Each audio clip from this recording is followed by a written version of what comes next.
When I was 17 weeks pregnant, I went to a women's clinic. When you're pregnant, there are two big tests for doctors to see if there's any abnormalities in the baby. You get the first one around the 11th week and the second one around the 17th week. That's why I went to the women's clinic for the second big test. My OB-GYN was like a very happy person. She always smiled. So when I visited her, she greeted me with a smile, and she put cool gel on my belly to do the ultrasound. That's when you get to see your baby's face, arms, fingers, and toes, legs, and the thingy between the legs if there's one. By that, I knew I'd have a baby boy. But that day, my second big test, for the first time, she stopped smiling, and she was extremely silent. She picked up the phone and called someone, and for a couple minutes, she told me to go downstairs to meet another doctor. And she didn't look me in the eyes. Walk back and forth. Another doctor told me. I was told to move relentlessly.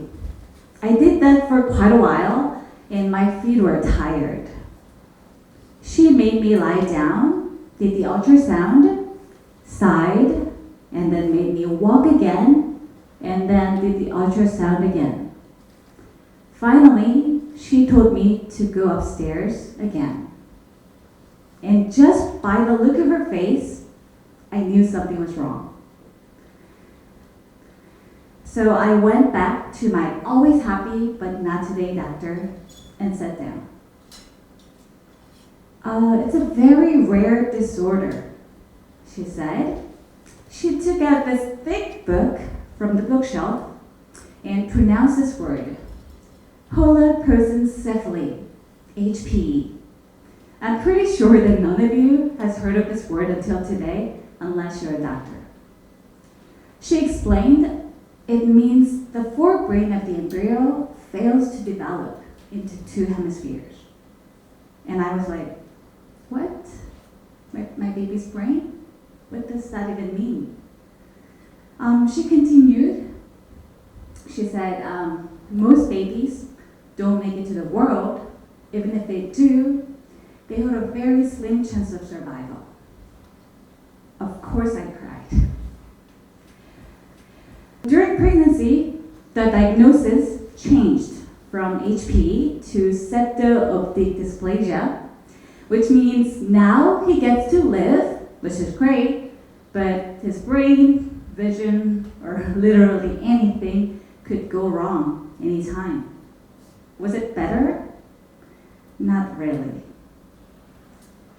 And thank God that baby is 3 years old now, healthy as a horse. And I'm so grateful.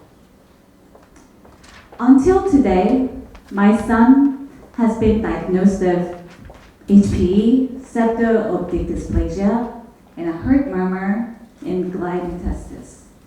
I hate it when I hear things like, oh, you should go to a hospital for more thorough examination. It's actually the last thing you want to hear as a mom. As a mom, actually, my baby never gets sick in my ideal life.